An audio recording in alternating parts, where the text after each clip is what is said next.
Hi everyone, my name is Paris McCollum, and today I want to talk about two very different but very serious types of crime. These crimes affect people all over the world. Excuse me. These crimes are global sexual slavery and cyber porn. They may seem very different, but they both involve people being hurt, used, and taken advantage of. To help explain these crimes, I will be using four different criminological theories. These theories are like tools that help us understand why crimes happen. The theories I will talk about are conflict theory, routine activity theory, social learning theory, and rational choice theory. Each one gives us a different way to look at each crime. So let's start with the first crime, global sexual slavery. So, what exactly is global sexual slavery? Well, global sexual slavery is a form of human trafficking. It happens when people, mostly women and children, are tricked or forced into prostitution. They are often promised jobs, education, or a better life, but instead they are abused, controlled, and treated like objects. One story from our reading was about a woman from the Dominican Republic. She thought that she was going to be a waitress, but when she arrived, she was beaten, starved, starved, and raped. She had no way to escape.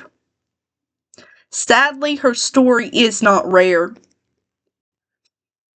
In Thailand, there are about 800,000 underage girls involved in prostitution. In India, there are about 400,000 underage girls involved in prostitution. Many more are trafficked in Brazil, the Philippines, and Eastern Europe. These numbers are shocking, and they might even be higher. Trafficking is often hidden. Victims are scared to speak out, and victims may be threatened or punished if they try to leave. This reminded me of a book I read in high school called Sold by Patricia McCormick. It tells the story of a young girl who is sold into sexual slavery. This book is powerful and emotional, and although fictional, it is based on a very real subject. It helped me understand what victims go through, the fear, the pain, and the loss of freedom. So I definitely recommend if you are interested in this topic. Now, let's look at this crime using conflict theory. This theory says that society is not fair. People with power use that power to control others and get what they want. In global sexual slavery, traffickers take advantage of poor people who are desperate to work. Victims often come from places with little education or opportunity. The sex industry makes money by treating women and girls like products. Lastly, corrupt police and weak laws allow traffickers to keep getting away with this crime. Conflict theory helps us see that this crime is not just about bad people doing bad things, but it's about the systems that allow it to happen. It's about poverty, inequality, and the way some people are treated as less important than others. Now, let's switch gears a little and talk about global sexual slavery in the lens of the routine activity theory. This theory says that crime happens when three things come together. The first is a person who wants to commit a crime. The second is a person who is an easy target. And the third is that no one is around to stop it. In global sexual slavery, the trafficker is the person who wants to commit the crime. The women and children who are poor or alone are the easy targets. There is no one around to stop them or protect them. There's no one around to stop the offenders and no one around to protect the victims, as police may be corrupt or no one may notice what's happening. This theory helps us understand how crime happens when the situation allows it. It's not just about the criminal, it's also about the environment. Now let's switch gears a little and talk about cyber porn. Cyber porn is a crime that happens online.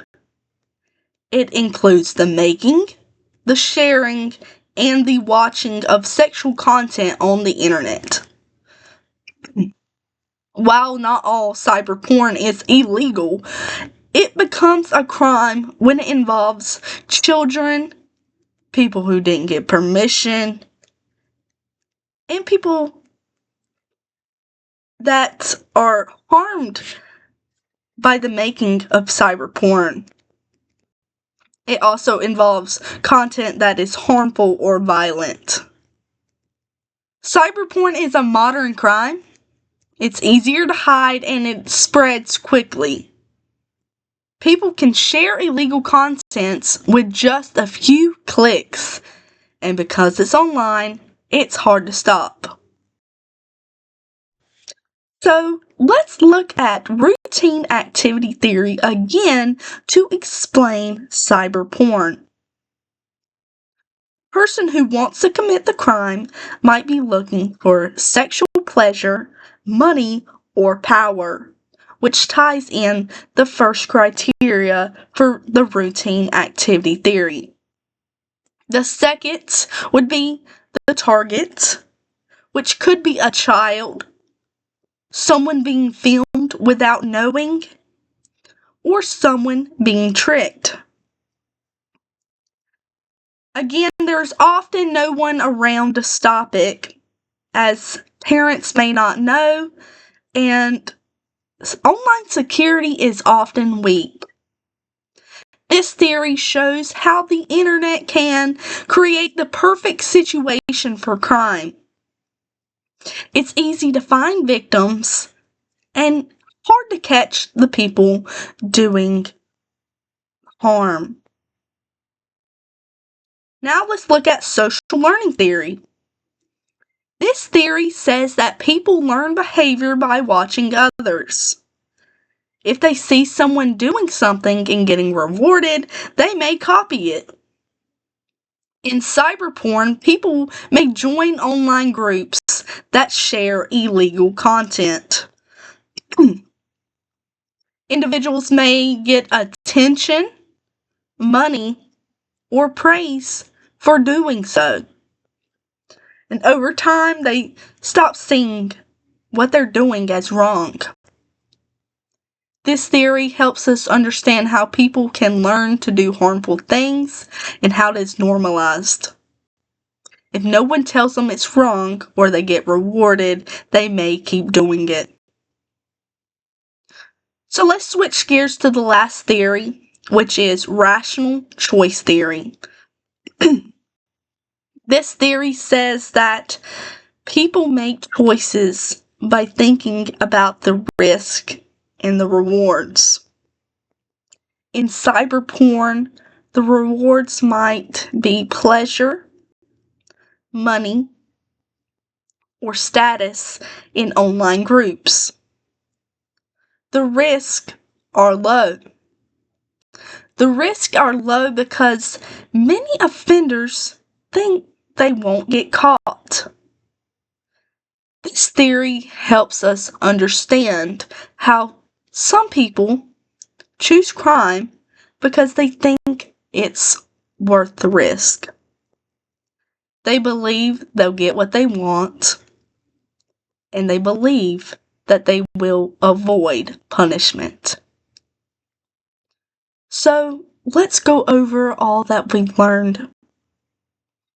For global sexual slavery, I use conflict theory to show how powerful people take advantage of others. I also explain global sexual slavery with routine activity theory. This theory explains how crime happens when no one is around to stop it. For cyber porn, I used routine activity theory again to show how online crimes happen and how the crime happens because no one is around to stop it. I use social learning theory to explain how people learn bad behavior. And lastly, I use rational choice theory to show how offenders think about risk and rewards. Each theory gives us a different way to understand crime. Together, they help us see the full picture. They help us see how people, systems, and situations all play a role. These crimes are hard to talk about. They involve real people who are hurt in terrible ways, but it's important to understand them. When we use theory, we can ask better questions, we can look deeper, and we can think about how to stop these crimes and protect people. So, I want to say thank you for listening, and I hope I did a good job on this presentation. Thank you.